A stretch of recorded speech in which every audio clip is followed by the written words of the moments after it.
भारत और रूस एक और डील के साथ आगे बढ़ने के लिए तैयार है। ऐसे वक्त पर जब अमेरिका और रूस के बीच तनाव अब तक के सबसे बुरे और सबसे भयानक दौर में पहुंच चुके हैं, तब लगातार भारत को रूस के करीब देखा जा सकता है। दोस्तों, यूनाइटेड स्टेट्स के जो कॉमर्स सेक्रेटरी हैं हावर्ड लुटनिक, उनका एक कमेंट है जिसकी वजह से काफी बयानबाजी भी चल रही है और काफी ये कंट्रोवर्शियल हो गया। उन्होंने बोला है कि जब भारत रूस से हथियार खरीदता है तो it rubs America the wrong way. ये कहते हैं gets under the American skin. America irritate होता है, अमेरिका गुस्सा होता है, अमेरिका परेशान होता है कि भारत जैसा देश जो है, जो कि एक डेमोक्रेसी, उन्होंने ये सब नहीं, ये इनका मैं एनालिसिस बता रहा हूं क्योंकि इसका एक बैकग्राउंड है। इसका एक बैकग्राउंड है कि वो रशिया तो एक जमाने में कम्युनिस्ट स्टेट हुआ करता था, यूएसएसआर, और भारत अपने आप को डेमोक्रेसी कहता है। तो यहाँ रूस के राष्ट्रपति व्लादिमीर पुतिन भारत को खुला ऑफर दे रहे हैं, फिर एक बार एक ऐसा ऑफर जो भारत को बहुत फायदा करा सकती है। नतीजन भारत इस डील पर विचार कर सकता है या इस डील को फाइनल भी कर सकता है। दरअसल रूस के राष्ट्रपति व्लादिमीर पुतिन ने खुद अपने शब्दों में एक बयान में कहा कि वो छेड़ता है वो उसको छेड़ देता है। एंड रिसेंटली रशिया की बात करेंगे, रशिया का कह लेंगे काफी अच्छा ताल्लुकात हमें इंडिया के साथ नजर आते हैं। दे सेड के हम अपने सिटीजन्स को वार्न कर रहे हैं कि आप पाकिस्तान ना जाएं अभी, क्योंकि इंडिया कुछ बहुत खतरनाक करने वाला है पाकिस्तान के। रशिया के साथ ट्रस्ट है, रशिया के साथ फेथ है, रशिया के साथ रिलेशनशिप है पुराना, and Russia stood us in good stead. I would also like to tell the commerce secretary of the United States of America कि अगर आप सच में चाहते हैं कि भारत आपके हथियार खरीदें तो फिर आपको लेटेस्ट वेपन्स भारत को देने पड़ेंगे। आखिरी समय में रूस कूद पड़ा। रूस के आते ही अमेरिका पीछे हटता दिख रहा है कि वो लंच बहुत भारी पड़ेगा पाकिस्तान को। जैसे बिकॉज मुशर्रफ साहब का जो रिजीम था वो भारी पड़ा पाकिस्तान को ना। जब अमेरिका क्या मांग रहा है आपसे? अमेरिका ने शहबाज शरीफ साहब को क्यों नहीं बुलाया? मुझे ये बता दीजिए। वो बिजी थे ना, मोदी जी भी तो बिजी थे, नहीं गए मोदी जी? मोदी जी को भी कहा था ट्रम्प, कहा था कि आप कनाडा, उन्होंने कहा कनाडा तक आए हुए हैं तो भाई इधर आ जाए, किराया भी कम पड़ेगा। क्रोएशिया में उनकी मीटिंग थी भाई, उनके हेड ऑफ स्टेट के साथ, कैसे बातें कर रही हैं? लेकिन अमेरिका ज्यादा बड़ा है ना। शहबाज शरीफ की किसके साथ मीटिंग है? मोदी देखे मोदी जी तो कनाडा ही थे ना, और डोनाल्ड ट्रम्प बुला रहे थे तो चले जाते, क्यों नहीं गए? नमस्कार दोस्तों, कैसे आप सब? उम्मीद करते हैं आप सब बहुत अच्छे होंगे। दोस्तों आज का वीडियो काफी शानदार होने वाला है, इसलिए बिना स्किप किए पूरा वीडियो देखना, क्योंकि आज के वीडियो में हम बात करने वाले हैं रूस के राष्ट्रपति पुतिन को लेकर। दोस्तों पुतिन ने भारत को लेकर बहुत बड़ा ऐलान कर दिया है, और दोस्तों ये खबर जैसे ही अमेरिका को और पाकिस्तान को मालूम लगी है, इनके तन बदन में आग लग रही है, क्योंकि ये नहीं चाहते कि भारत रूस में कुछ इन्वेस्ट करे या रूस भारत में कुछ इन्वेस्ट करे। तो दोस्तों रूस के पुतिन जो राष्ट्रपति हैं, उन्होंने 2030 तक दीर्घकालीन आर्थिक सहयोग के लिए बोल दिया है, और दोस्तों ये दोस्ती 2030 तक ऐसा ही रूप लेगी और हर देश के लिए सरदर्द का कारण बन जाती है।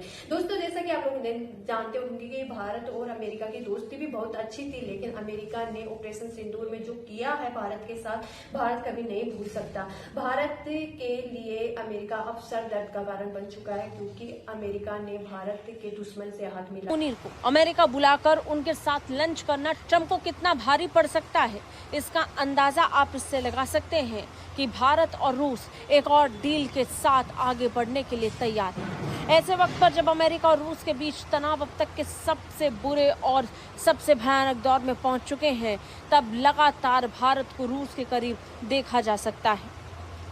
अमेरिका ने जिस तरीके से पाकिस्तान का चुनाव कर पाकिस्तानी सेना प्रमुख को अपने लंच पर बुलाकर उसकी मेहमान नवाजी की, अब उसे भारी पड़ने वाली, क्योंकि यहाँ रूस के राष्ट्रपति व्लादिमीर पुतिन भारत को खुला ऑफर दे रहे हैं, फिर एक बार एक ऐसा ऑफर जो भारत को बहुत फायदा करा सकती है।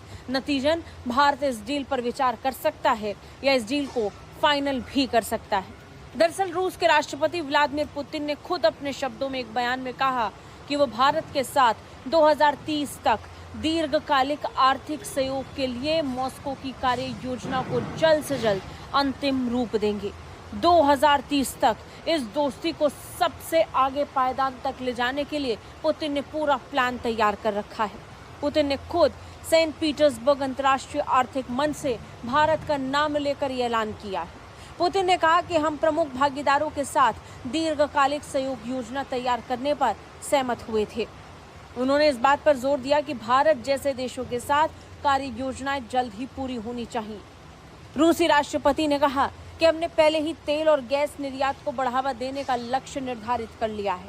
इसे हासिल करने के लिए हम भागीदारों के साथ संबंध विकसित करेंगे, व्यापार बाधाओं को दूर करेंगे, नए बाजार की तलाश करेंगे, बुनियादी ढांचे का निर्माण करेंगे और निवेश को बढ़ाएंगे।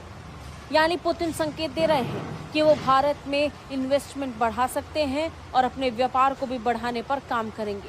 ये ऐलान पूरी तरीके से भारत और रूस के बीच व्यापार को बड़े स्तर पर आगे लेकर जाने वाला साबित होगा, जो अमेरिका की टेंशन को निश्चित तौर पर बढ़ा सकता है, क्योंकि पुतिन ने खुद कहा है कि एक नई विश्व व्यवस्था पूरी दुनिया के सामने उभर कर सामने आई है, जैसे उगता हुआ सूरज। उन्होंने अपने बयान में कहा कि इसे रोकने का कोई तरीका नहीं है। हमारी भूमिका इस प्रक्रिया को औपचारिक रूप देना है और इसे सुविधाजनक बनाना है। ये सुनिश्चित करना है कि अधिक संतुलित तरीके से विकसित हो जाए, अधिकांश देशों के हितों का ध्यान रखे। उन्होंने भारत का नाम लेकर कहा कि भारत और रूस के बीच जिस स्तर पर व्यापार बढ़ा है, अब उसे और आगे ले जाने को लेकर काम होगा। उन्होंने आर्टिफिशियल इंटेलिजेंस को फ्यूचरिस्टिक भी बताया। इसके साथ ही भारत में एआई तकनीक भी किस तरीके से आगे बढ़ रही है, ये भी सबके सामने प्रत्यक्ष है।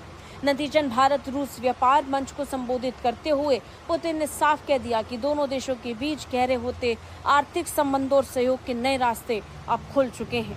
कहते हैं कि साहब it gets under the skin of the Americans, I would like to tell him mister secretary, so be it, because you have been absolutely fair with the friends of it all.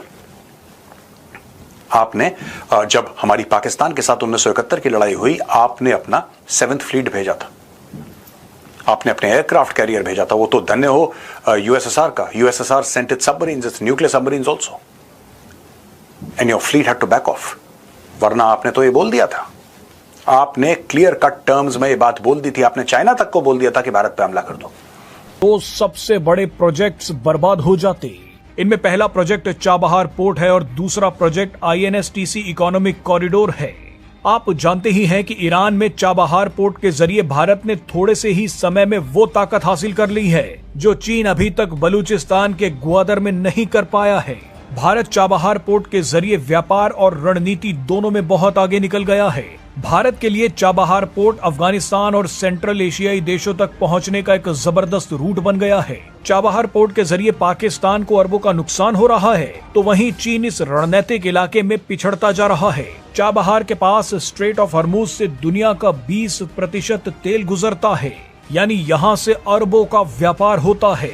लेकिन अगर Iran में सरकार गिर जाती है तो पाकिस्तान और चीन इस इलाके में दोबारा मजबूत हो सकते हैं। बहरहाल इसके अलावा INSTC गलियारा यानी international north south transport corridor जो 7200 किलोमीटर लंबा है, वो भी बर्बाद हो सकता है।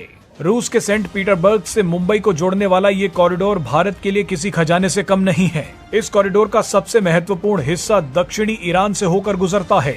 लेकिन अगर अमेरिका ईरान में सत्ता परिवर्तन करवा देता है तो ईरान की नई सरकार इस प्रोजेक्ट को रोक सकती है। इस प्रोजेक्ट के जरिए आने वाले समय में रूस भारत को 73.2 मिलियन टन कोयला भेजेगा। इसी कॉरिडोर के जरिए भारत यूरोपीय बाजारों तक आराम से पहुंच सकता है। इस कॉरिडोर की वजह से यूरोपीय बाजारों तक पहुंचने में भारत को अब 40% कम समय और 30% कम ट्रांसपोर्ट कॉस्ट लगेगी। ये प्रोजेक्ट भी चीन की बेल्ट एंड रोड परियोजना का सबसे बड़ा कॉम्पिटिटर है। ऐसे में अगर ईरान में सत्ता परिवर्तन होता तो भारत बहुत बुरी स्थिति में फंस जाता। लेकिन आखिरी समय में रूस ने आकर पूरा खेल पलट दिया है। रूस ने कहा है कि वो ईरान में सत्ता परिवर्तन नहीं होने देगा।